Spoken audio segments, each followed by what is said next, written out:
কিলোমিটারের 5 কিলোমিটারের ব্যাসার্ধের মধ্যে কেউ নতুন করে জমি নিতে পারবেন না। মুখ্যমন্ত্রী কিছুক্ষণ আগেই যে বিল পাস হয়েছে, কি বলবেন সেটা নিয়ে আপনার? দেখুন, আজকের অ্যামেন্ডমেন্ট বিলে সবচেয়ে আমাদের যেটা সাফল্য সেটা হলো এই অ্যামেন্ডমেন্ট বিলে Assam land and regulation act যে সংশোধন আনা হয়েছিল, যে অরিজিনাল ইনহ্যাবিটেন্ট মানে 2006 সালের আগের 3 পুরুষ 75 বছর আগের লোকই মাটি কিনতে বেচতে পারবে এরকম ছিল। ওটা আমরা পয়েন্ট আউট করার পরে অ্যামেন্ডমেন্ট আনার পরে সংশোধন হয়েছে।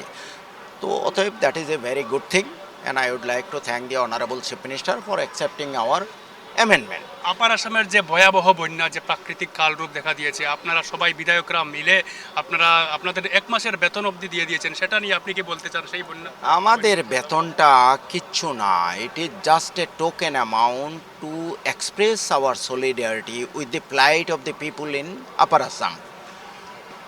আসাম সরকার, কেন্দ্রীয় সরকার 19 তারিখের চার ঘটিকা থেকে শুরু সকাল 24 আওয়ার্সের ভিতরে অ্যাকশন শুরু হওয়া উচিত ছিল। এসডামা লাপাত্তা, এসডিআরএফ লাপাত্তা, এনডিআরএফ লাপাত্তা, কোনো নাও নেই, কোনো রেস্কিউ অপারেশন নেই, যার জন্য কিছু স্থানীয় ছেলে উদ্ধার কার্যে নেমেছিল, তারাও মরেছে কয়েকজন। আজকে প্রায় 10 দিন পার হয়ে গেছে। কালকে দেখেছেন, কালকে আমরা অ্যাসেম্বলিতে বক্তব্য দেওয়ার পরেই চিফ মিনিস্টার ঘোষণা করেছে 15,000 টাকা।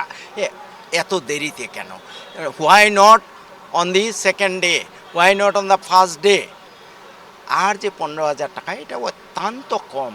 আমি ভাবি আপার আসামের মানুষ যে ক্ষয়ক্ষতির সম্মুখীন হয়েছে, তাদের জন্য কয়েক হাজার কোটি টাকা, 10,000 কোটি টাকা ঘোষণা করা উচিত। প্রত্যেক ফ্যামিলিকে লক্ষ লক্ষ টাকা দেওয়া উচিত, 1-2 লক্ষ করে টাকা দেওয়া উচিত, যাতে তারা স্বাভাবিক জীবন ব্যবস্থা ঘুরিয়ে আনতে পারে। তাদের যে লস, সেটা তো ক্ষতিপূরণ করাটা সম্ভব না। বটদ্রবা